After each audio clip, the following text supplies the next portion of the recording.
into 26 billion, largely focusing rapidly on costs and at the time alternative assets, et cetera. And he's kind of become the guru in if you have an endowment planning, if you have forever money. So it's not necessarily what we do unless you're planning for your grandkids and their grandkids and stuff. Yeah, but it's pretty close. And he's put out a couple of really good books on investing, describing the pros and cons of all the different asset classes and how they're correlated. And so the next meeting, he gave me his book, because I didn't know he'd written a book, I just know he was a good guy. And that book was for portfolio management, and I'll pass that out here. I've got copies in my office, and a lot of times when new people come in, particularly on the investment side, I heard the interns, I give it to them. I don't know if they read it or not, but and so in that book, deep into the book, as I'm reading it, he ends up talking about effectively me, because he said the private equity firm that he really liked, that he felt like was least overpaid, but still overpaid, was Clayton, Dubilier and Rice. And they were famous for doing corporate carve-outs, do it fast, in a trustworthy fashion, where if General Motors needs to sell something, they don't necessarily need top dollar. They just need someone that's going to show up, close before the end of the year, do it this year, be easy to work with. So, a friend of mine went to work for them to run one of their portfolio companies. In fact, he's who we're in with On Asset now. It was kind of our sticking our big toe in the water with respect to technology. It hadn't worked out that great, but it still has a pulse. But he was running the remnants of Westinghouse. That was a conglomerate that was deconglomerized. They got into broadcasting and movies and all kinds of stuff, as opposed to refrigerators or whatever. And what he had left was they were distributing the electrical parts to like the wires to utilities, stuff like that. So he was running it. And he had the idea, because he knew me, that we could do a buy and build and start buying small distributors and build up his footprint that way. And he went to Clayton Dubilier and said, no, we don't do M&A. He said, well, I want to do it. We'll do it in a real small way. I know this guy that I'll bring in to help me. So he and I traveled around the country buying up small electrical distributors. It's my last couple of years at Anderson when we're just kind of doing stuff you're not really supposed to be doing, like Group 1 at, in accounting firms. And he talks about that company and that guy, his name's Roy Haley, and how doing small cap M&A or small dollar amount M&A can really add a lot of value, because you can pay a lot less for a small company than a large company, but they're not necessarily worth a lot less, right? That's kind of the whole Main Street mantra. And he said, if you can find a private equity fund that focuses on small businesses, they are worth 2 and 20, which he considers an exorbitant fee. Private equity typically tries to charge 2 and 20.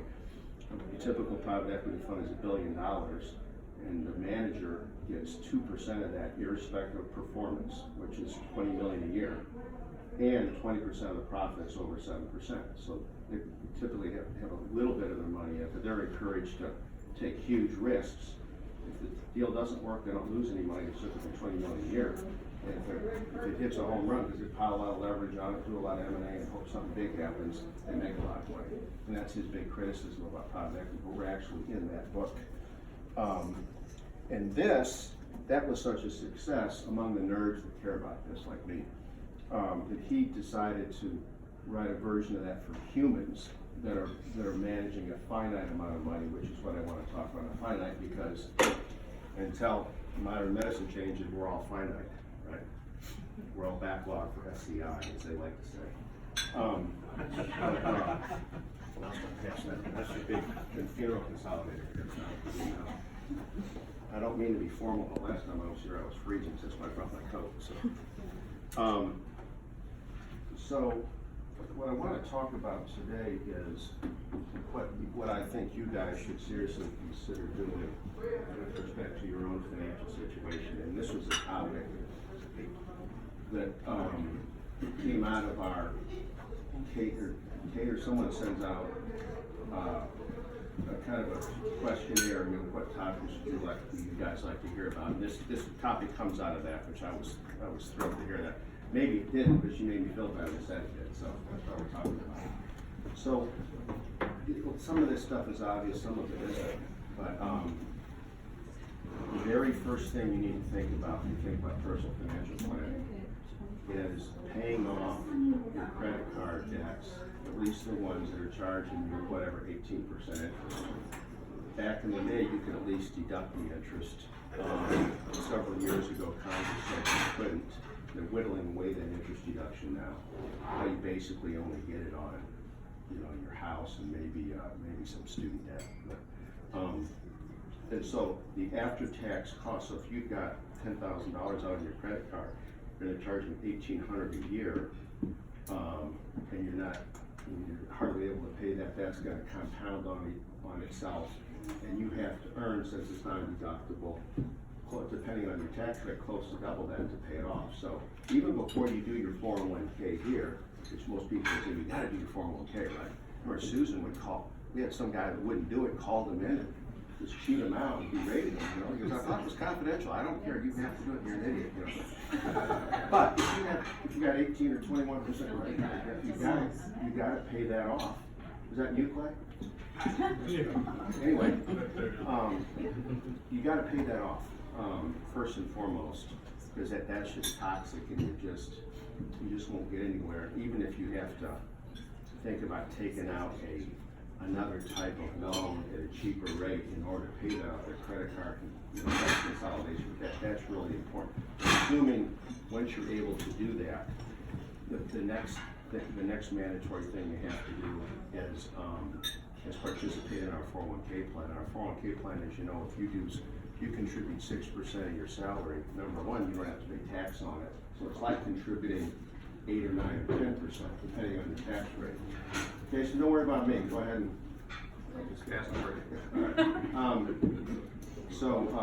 and then we'll match 75% of that 6% or 4.5%. So that's 10.5% a year that you can put away, and it can earn theoretically any income it earns based on your 401k option, your choices under our plan, which we'll talk about a little later.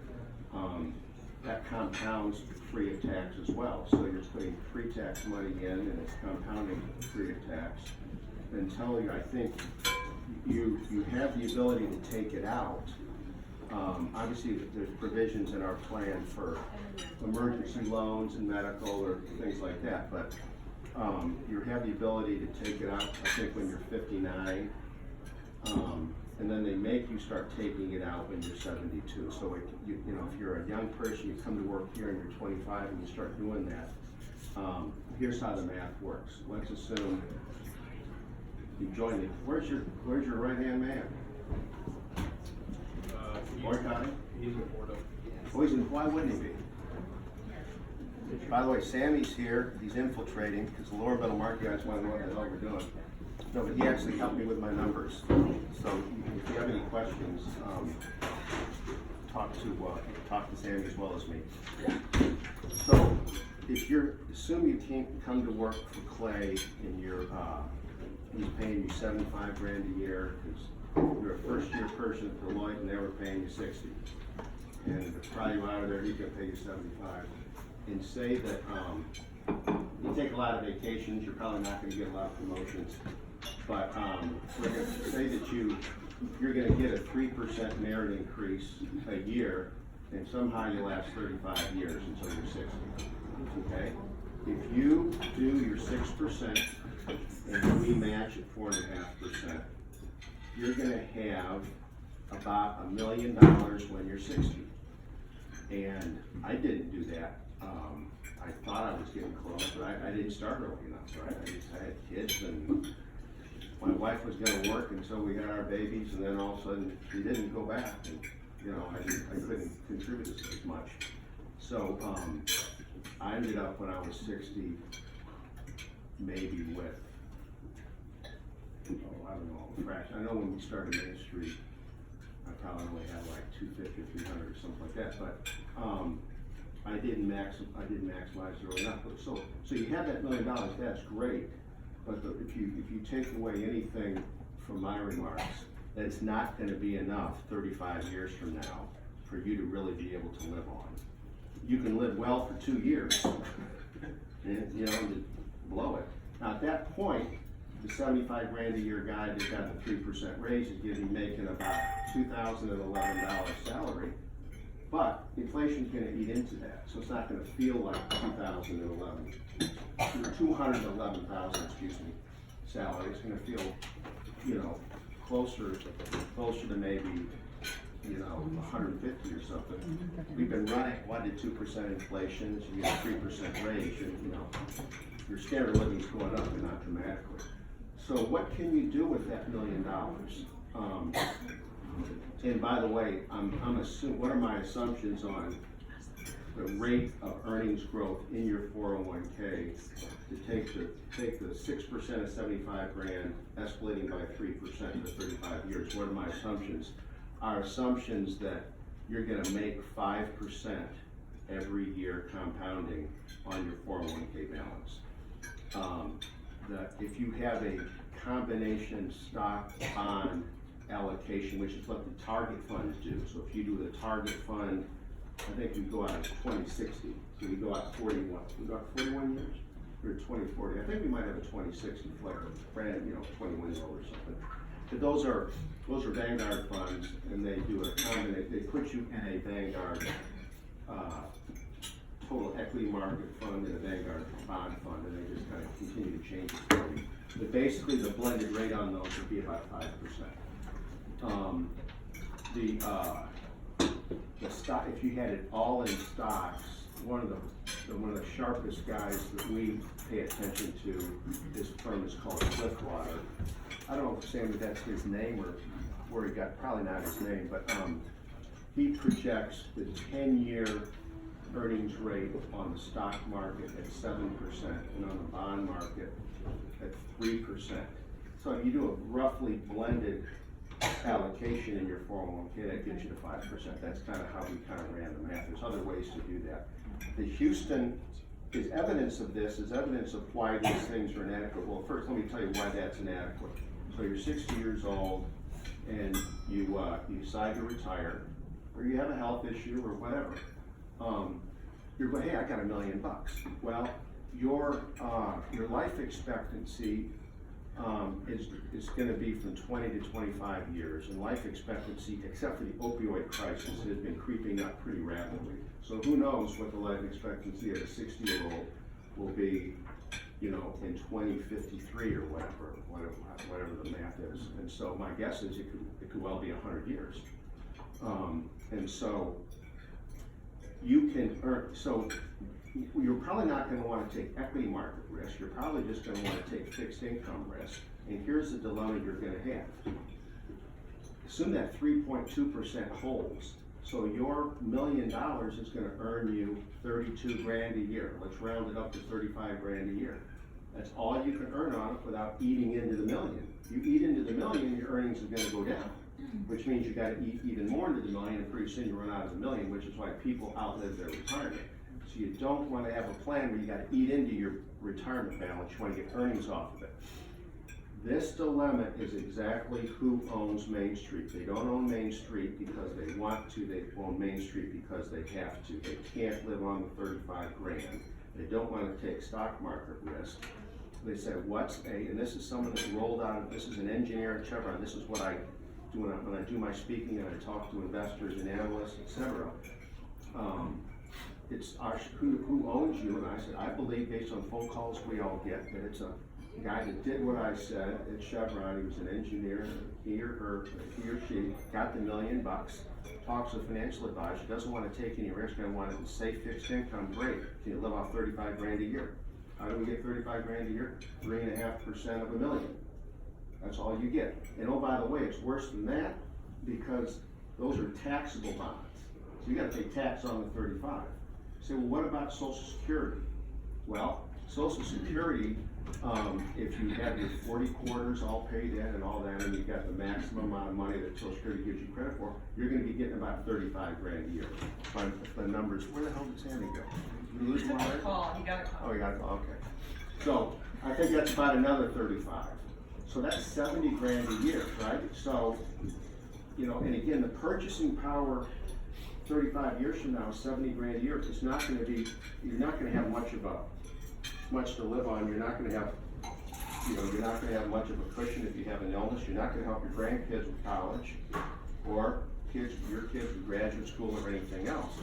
It's a real problem. And so the 401k system and the fact that, you know, we used to have a defined benefit system. Now I only have it if you work like for the city of Houston. Even most schools, I think, have gone away from it, right? All the big companies have kind of gone away from it. That's why Heinz is raising retail money. They used to raise it from defined benefit plans like CalPERS. That's all going away. It's going into defined contribution plan. A defined contribution plan is a 401k, right? And so, but it's kind of a fraud on the public that people think, well, instead of a 401k plan, instead of a defined benefit plan, we can go to a 401k. I've got the freedom to pick my own investments, but you're still not going to have nearly the money you would have under a normal retirement plan. My dad was he was a rookie level VP at 3M, big company, stayed there his whole life, which is what guys in the 50s did. And he gets $150,000 a year for life as a result of working there 40 years. But compare that to the 35 grand you're gonna get in my example, and he gets Social Security on top of that. So for 150 plus Social Security, 185, he can live comfortably. And he lives in a neighborhood about maybe like the Heights used to be, or Katy is now, a modest, you know, a $300,000 house, but on his 180 grand a year, he lives comfortably. And he's into his 80s and all. If it wasn't for that pension, and that's what's happening to our retirees. That's why you saw the firemen at the polls when we voted, because Sylvester Turner, who is a sharp guy, he's Harvard Law. I had dinner with him. He knows that the pension plans are designed based on what they contractually have to pay out to the firemen. It's designed to earn 6% a year. They haven't been earning 6% a year. They're upside down, and the city is bankrupt with respect to its ability to fund it. So all the new firemen that are coming in there, when they retire, there's not going to be any money to pay it. We have to fix it. He fixed it for the police miraculously. He's moving them to a cash balance plan. That's 401k, but it sounds better. Yeah, cash balance plan is a defined benefit plan. You know, sounds good to me, you know, but it's not. And so the firemen know that, and that's why they showed up at the polls, voted against Proposition B and all that. And so right now, we're stuck with regard to the firemen. Typically, most cities have 3 pension plans. Houston retired city workers, retired policemen, and retired firemen. And the reason they go to work for the government is to get this pension and also generally post-retirement medical. So you read this in the paper, Illinois, it's not Illinois. So we're thinking in the middle market that we can use what Sammy's group does to help these pension funds. I looked, I said, well, what did the Houston Police, first of all, I said, who's on the board that makes these decisions? Our friend and Diego's stepfather-in-law, Don Sanders. I called Don, I said, Don, I didn't know you were investing in police pension fund. He goes, no, I don't. I said, dude, you do, here's your picture. You're the investment guy. So, he goes, well, we have this other guy to do it. He goes, you want to talk to the chief? I said, no, I don't want to talk to the chief. He goes, yeah, let's have breakfast with Al Acevedo or whatever. I said, no, this isn't going well. So they hire some advisor. Turns out they put a bunch of money in Monroe Capital, which is a miserably poor performing BDC out of Chicago that's a fraction of our size, and they're managing our police money poorly. So I said, well, hell, why don't we do it? We're here in Houston, we can get a better performance in it. So I got a list of all the pension funds in the state. I started with Amarillo, and it was something like $1.7 billion underfunded, over like 10,000 guys or retirees, or maybe members, but it's like 17,000 a member. And it doesn't sound like a lot until you apply thousands to it, and then and that's the underfunding, right? It's getting worse every year. What did you earn last year? We earned 4.2%. So my 5% assumption in my example that your 401k is gonna earn based on our options, I think actually what they're doing is they're giving money, these pension fund advisors, to, if it's a union, to like a real estate project in Vegas that gets built union. So and they're kind of blowing their money on a lot of these pension options, because in a pension fund, you don't get to choose your options, they choose it for you. And like I just illustrated, who's the they? You don't know. But it's not really anyone you know. The rest of the guys on the police board are retired policemen, with all due respect, don't know anything about this, right? So they're relying on an advisor, there's probably corruption in there and everything else. So Amarillo's upside down, Austin's upside down. I didn't make it through the A's, every single one. So all these cities, Abilene was second, they're upside down. I called Joe Cannon, I said, oh yeah, it's a health problem in every city. You're just not reading about it because the mayor of the administration kind of kicks the can on it. So I'm real excited that we can provide a solution there. We're just trying to learn what we need to do to get involved with some of these pension plans and try to help them out.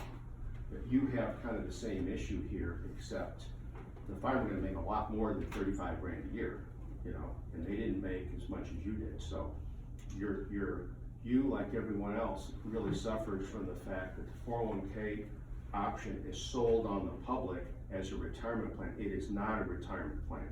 It's more like patches on the pants, right?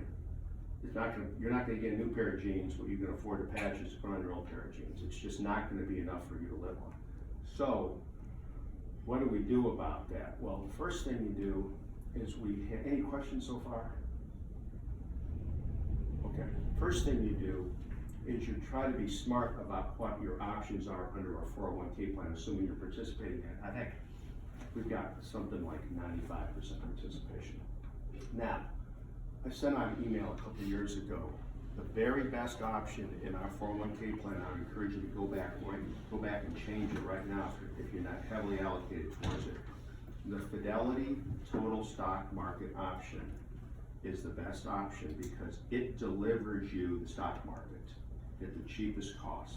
I mean, if you think about it for a minute and tell this very recent development, as an individual, you can't earn, not only can't you beat the market, you're not gonna earn the market, because in order to access the market, you gotta pay someone, right? Even if it's a ETF or an index fund, they all have fees. So what you wanna do, and this is the contribution of John Bogle, who just passed away, which is the number, he did more for retirement in the world than anyone, because he's the founder of Vanguard.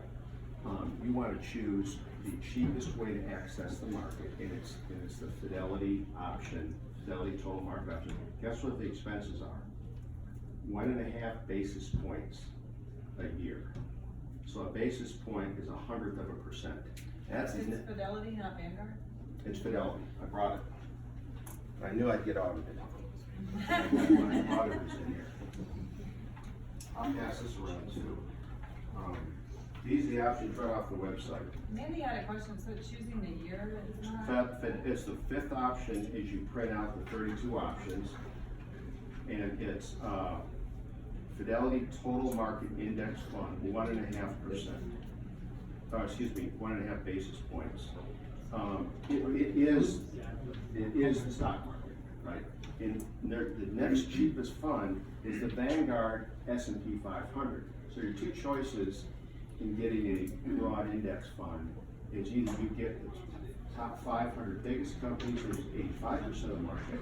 You don't get the little companies like us, we're not in. Or you get the whole market, which is like the Russell 3000.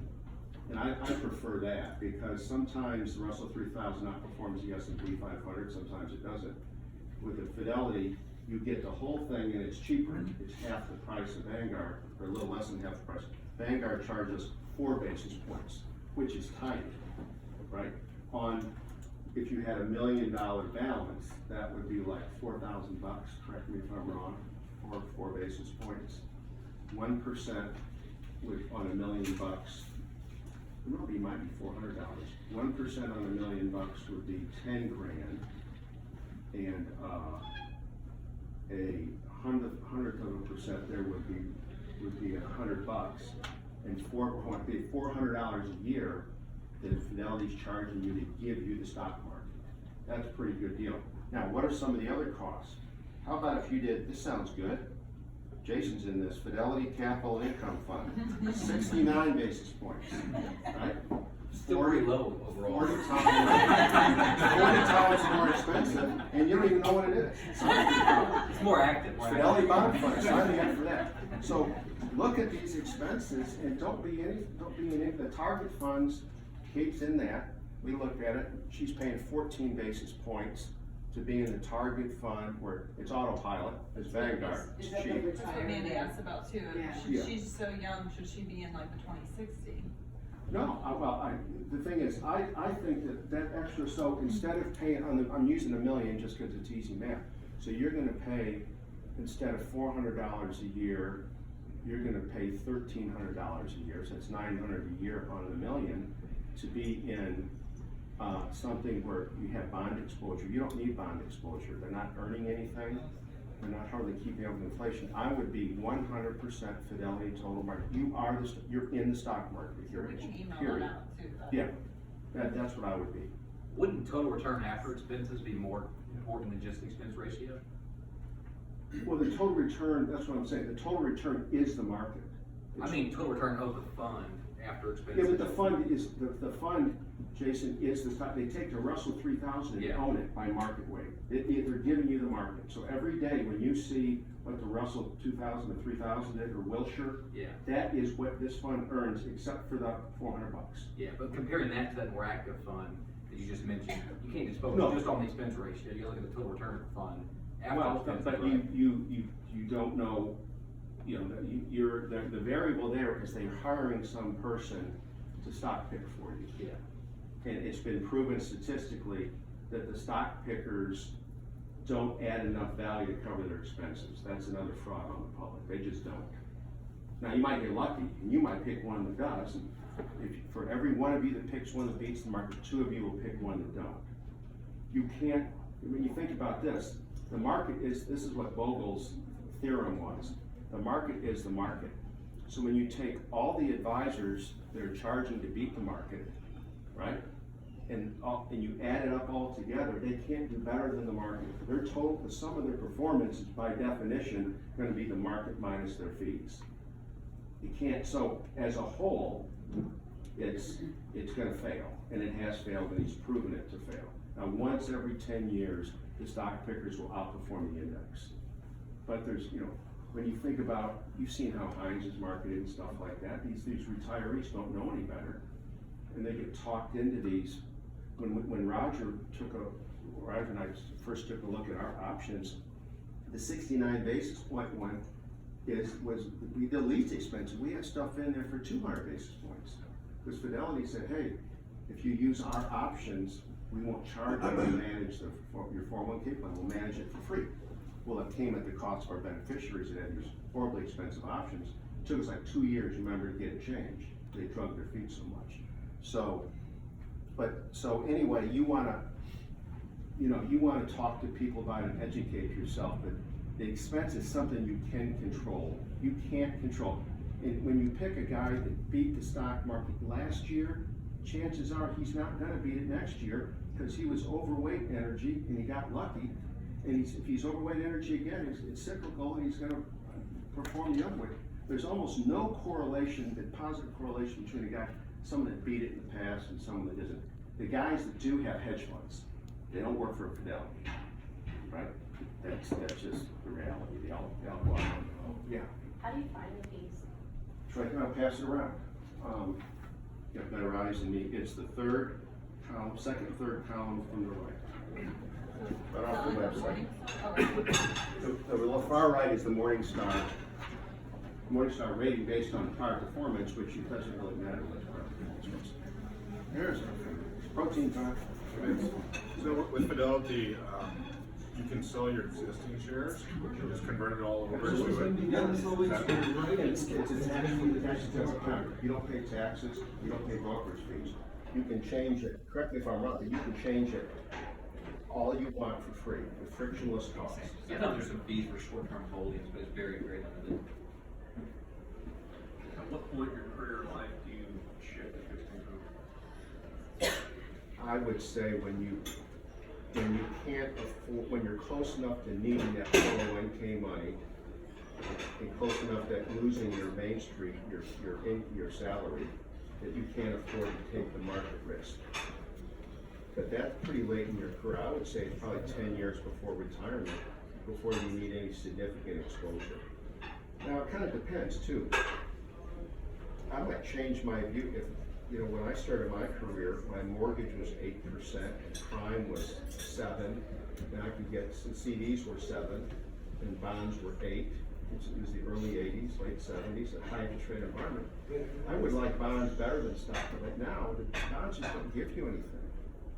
You know, that's why all these big companies, they're the 30-year treasury, whether it's 3%, that's the risk-free rate. You're adding risk, significant risk to get another 1/10 of a point or half a point. To bond market. It's just an unattractive asset class right now. Yeah.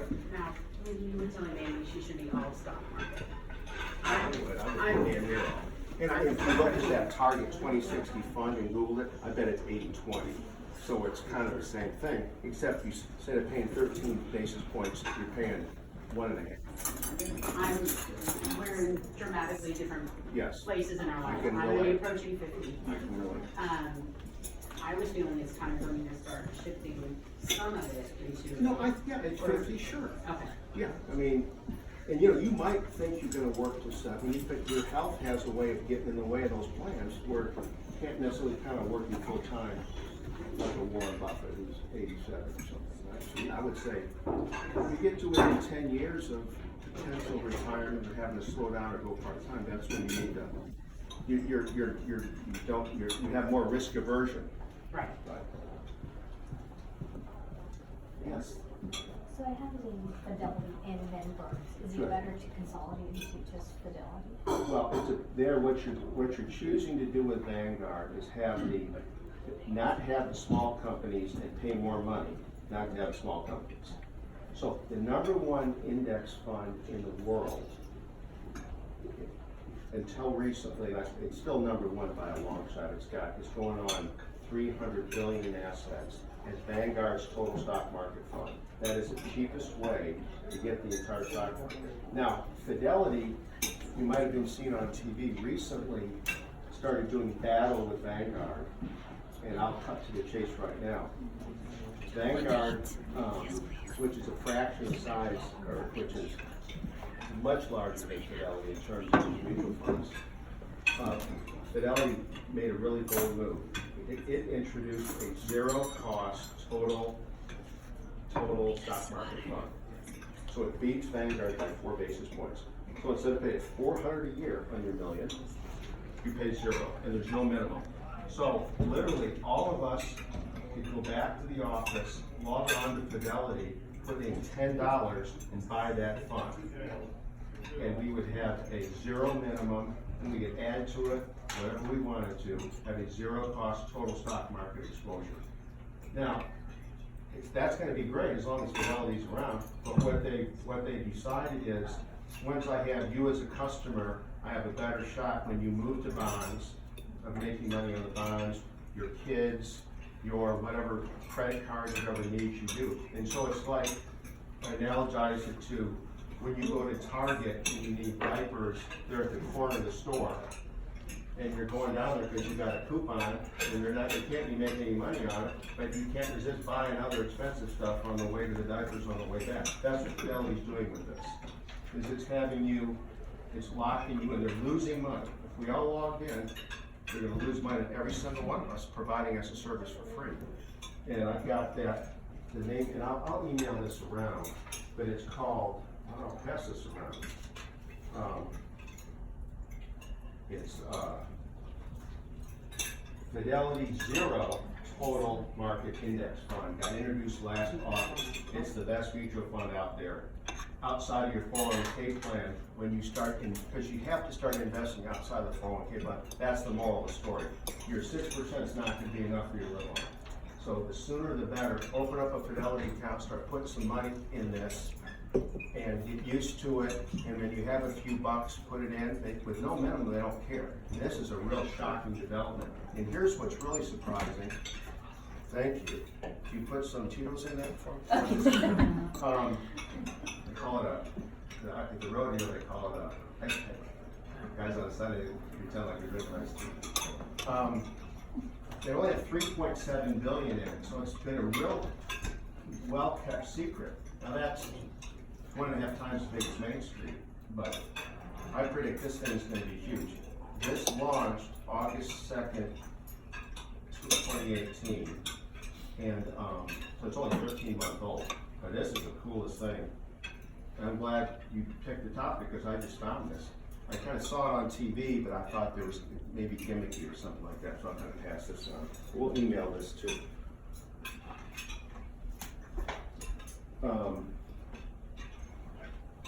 Let's break for questions here. Because that's kind of what I wanted to impart to you is be real focused on expenses and allocate as much as you can tolerate to the Fidelity total stock market, because over time that's proven historically,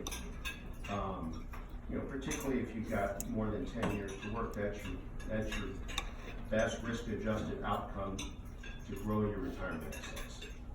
And yeah.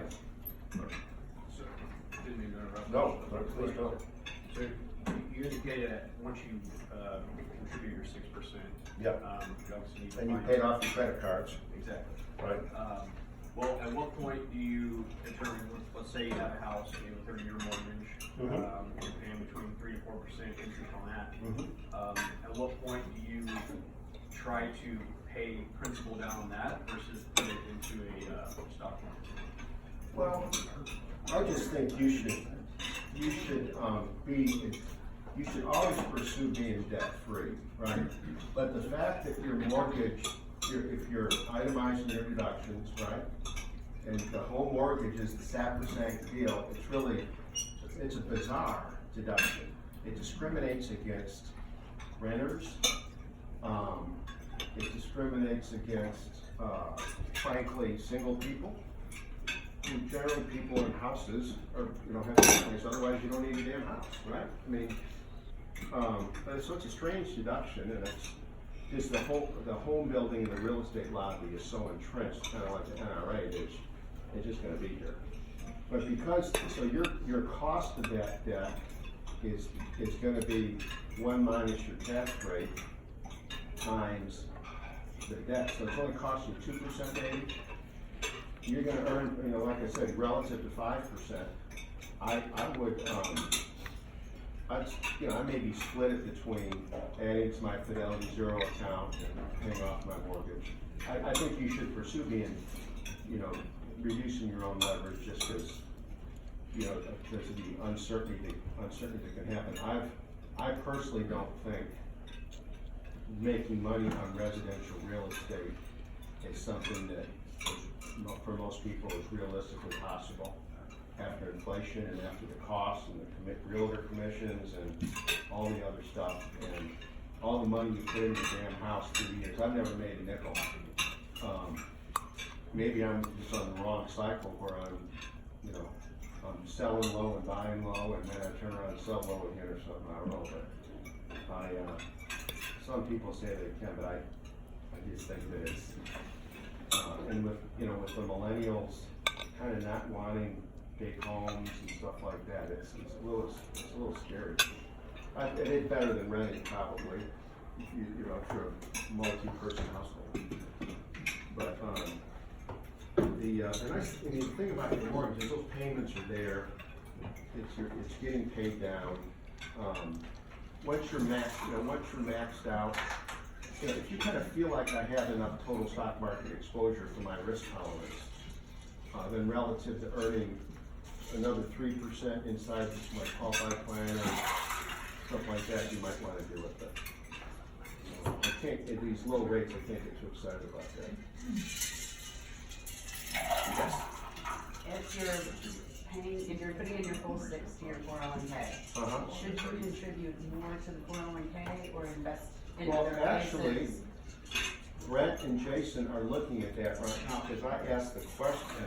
I read an article over the weekend that strongly suggests if you're over a certain income, to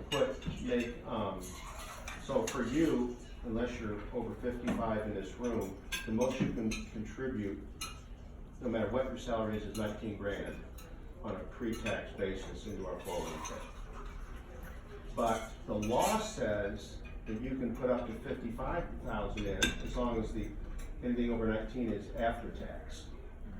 And the guys are looking at whether or not our plan allows that. The law allows it, presumably our plan does, they're gonna get back to us on that. It currently doesn't have language in there for after-tax contributions that are not Roth. So I was actually gonna ask about that, is Main Street Yeah. willing to add in an after-tax contribution that's not Roth and to add in? Yeah, I don't see why we would in-service care, can you? I mean, Yeah, we're researching most, it sounds like most of the plans don't allow that. Right. So I don't know. it's weird. I wonder, what is the benefit of after tax? It's after tax. If you add in-service rollovers, you can then take that money and roll it into a Roth IRA. That was a and big no article penalty. this weekend, it came out in So, the when I was Times in- or the Journal, yeah. When I was at PwC, they had that option. We didn't have a Roth option, but essentially I could max out pre-tax in my 401k and then contribute up to, it was like 35 Yeah, but grand that's- after tax and roll. But it. that involves two changes to the plan. I'm not talking about the second plan. We've already had someone ask us about in-service rollovers, and I was completely against that. And this new planning technique involves changing your plan to add both. But, Right. Yeah. So there's a benefit that you can essentially up to how much goes into a Roth But IRA. the reason, and to keep it simple this is the, not the graduate level personal financial planning. But to keep it simple, okay, here's why. If I've maxed out my 6% and I've got more money than I wanna save, you're better off by definition, if you really wanna save until retirement, putting extra money in the 401k plan, because anything it earns, you're not paying tax on. Whereas if you do it on the side, Oh, you're paying tax. that's why it seems like a no-brainer to add it unless we're missing something. You pay tax on the way out, there's tax deferred, Yeah, right? but not- Yeah, it's not tax free. But the growth is tax deferred, I think. The earnings, well, sure, Yeah. it's like anything else, yeah. Yeah. Well, like a factory nine Right. is not tax deferred, Yeah. it's tax free on the growth, right? A Roth, you can, yeah, you can roll it over into Well, a Roth. let me get on quick, yes, so we're gonna look into that and get back to you guys, yes. So along that line, what would you recommend as far as making a traditional 401k contribution versus a Roth contribution? Sammy analyzed that, didn't he? I think that's just I don't think there's a generic, based on what I've read, everyone's a little different. Depends on, it's Your income, age is important. yeah, it's income Tax rates. dependent, and it's all those variables, you just kind of have to do the, what that means therefore, is you probably, if you don't have the optimum decision, you're probably close, because the two are so close. That's why I don't worry too much about it. But let's talk about the others, 3 other slam dunk things you can do, and you should be doing. One thing you really need to think about is protecting your assets from creditors. And I'm talking about, you're sending a text and all of a sudden you're in a bad accident and you don't kill someone, but you disable someone who is the breadwinner for 6 dependents. Right? You're gonna run out of insurance, and if you have any money, they're gonna come after it. Right? And this includes, under a tort called negligent entrustment, having your kid drive your car. Right? You don't want your kid to be driving your car. If you're gonna give your kid a car, get the name of the car in the kid's name, and have the kid get his own insurance. So my kids have Geico and their own car, not that they can all afford it. And I've got whatever the hell I've got. And so I don't, and they're not driving my cars and I'm not driving their cars, because, I don't know if they're doing it 2 in the morning. But that happens to people, and if you have money, they're coming after you. right? So the two things to consider there, what's the number one thing you can do to protect your assets? In Texas, and each state's a little different, what's in your 401k, your creditors can't get. Another reason to max out. And if you have kids or grandkids or nieces and nephews, whoever else you want to help their college, 529 plan contributions are exempt for creditors. So when I was leaving Anderson, I had 3 kids, and I was a general partner the very first Enron restatement year. As it turns out, 3 years later, and I probably was, for a while, was worth more than Anderson, because I left and I was, so if there's any way they could come and get me. So I researched and I put the maximum amount in 3 529 plans as I could to get, which it turned out to be about 100 grand. So I got 300 grand out of my estate away from my creditors into the kids. So if something happened to me, you know, my kids are learning to drive and all that, and that, or if I got sued because of something, you want to have those assets kind of maxed out in there. So it's a huge reason to do more than the minimum 529. Put some money in there. The investment options are going to be crappier than the 401k. In fact, the first firm in the state of Texas hired to manage, there's like lost money, got sued. We made nothing like in 10 years. And it's kind of like the police pension plan. Like, who makes these decisions, right? Well, someone got to someone, and it was a disaster. But I achieved having the 300 grand in there. My kid's college protected. It's hard to use your 401k for your kid's college when you're still working. So the next thing you want to do, and maybe, and this had, whether you have kids or grandkids or not, look into buying some umbrella insurance. The way that works is, it's really cheap. It's called personal umbrella. I sat down with my personal umbrella guy. He says, okay, I'm gonna do this for you. I want you to switch your home and your auto to me, because I want the $1 when one runs out, when your homeowner's runs out, I'm gonna design the coverage for your umbrella to kick in. And when your car runs out, you know, the 250,000 collision or whatever, the umbrella to kick in. And so you buy $1 million worth of that for $1,000 a year, that you have something to offer up if you get sued. That insurance will make them go away. Because what's the first question we get asked, our companies get asked when they get sued? Are you sure? And by how much? Yeah. Because they're after the insurance. They don't want the keys to the company, right? They don't want to run PPLRV. They want their insurance. Same thing with a person. If you end up in a, you know, you're a distraction away from being in a lawsuit or having a worker. We had a kid working here who was renting a room from someone in the Heights that was having some renovation done, and they had a worker get killed. He fell off the roof, broke his back, and died or something. Was it Tana? Mm-hmm. And that guy, you know, he's going to get sued for sure, no matter whose fault it was. So I mean, with workers at your house, if you have a ranch, a lot of times you go to someone's ranch, you sign a disclaimer, you won't sue them if you're on their 4-wheeler and, you know, run into a brick wall or something. They're just, and, you know, as you become successful, you become a target when normal random stuff happens to people, and they can go after your savings. So you really should look into that. I remember at Anderson, they required us as partners to do that because they didn't want the victim of the auto accident to become a member of the firm, because they could come and take my partnership interest away from me under Texas law. It's not exempt. Your home is exempt generally, etc. So you want to look into that. That's cheap. Of course, unless you have any savings for someone to get, you don't need it, right? But it's only when you have something to protect it. So the personal umbrella, the 529, and also, you know, I had an old Houston Oilers player that he's a Longhorn. I guess he was kind of smart relative to the rest of the Oilers. Got into the insurance business, and he called on me. He's like, do you have any term insurance? And I'm in my 20s, you know, and I said, no. He says, well, you need it. I said, why do I need it? He said, Do you have a house? Yeah. Do you have homeowners? Yeah. Okay, why? In case something happens to the house, okay. You have auto insurance? Yeah, why? In case something happens to the car. Okay, what happens to your wife and kids if something happens to you? Don't you need Vince insurance? Now, how long is it gonna take your wife to find another husband? Say it's 3 years, let's get term insurance equal to 3 times your salary. I said, holy shit, that makes a lot of sense. So I bought term insurance from him. It was cheap, it's real cheap.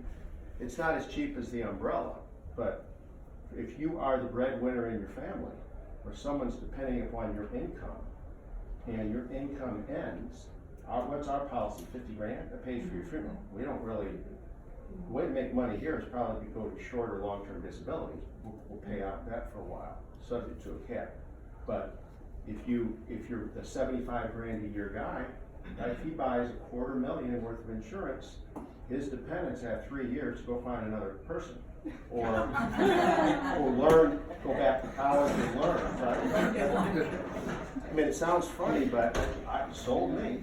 And that's just something, so in term, if you're a CPA, the AICPA has They have a great a program. really great program. If you're not, there's other, I'm sure there's other ones, but it's dirt cheap if you're in general with your ages. And you generally don't have to take a physical, I don't think, unless you buy a bunch. In Main Street, before we were public, we were all worried, well, if something happens to each one of us, then we're partners with your spouse. And with all due respect, we prefer not to do that, so we all want insurance on each other. So we got the money to buy your spouse out if something happens to you. So my number was $8 million or something, so they brought the doctor out.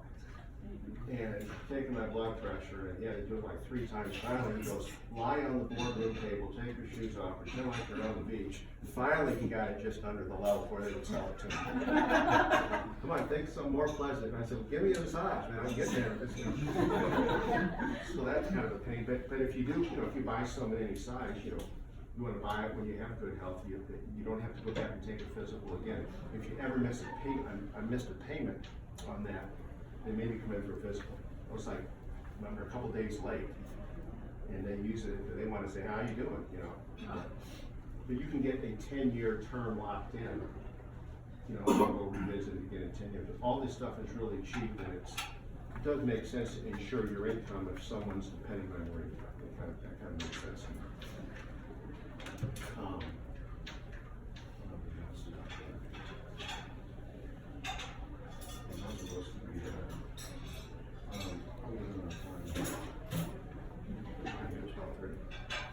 Any other questions? Okay, so we'll circulate that. Come and see Kate if you want one of those Swenson books. We'll order some out. I bet we bought 50 through the years. I really think if you find it interesting, it's one of the best reads you can have, particularly given what we do. And kind of the moral of the story is if you plan some of this stuff right, then you can be a Main Street shareholder voluntarily, as opposed to the person that has the million and has to earn 70 grand a year off that million to couple with their Social Security. But a lot of our shareholders own us because they have to. And don't let you be in that position much and always be have to. Okay, thank you. We made it in an hour, even though we have hell, you might like this better than the buffet.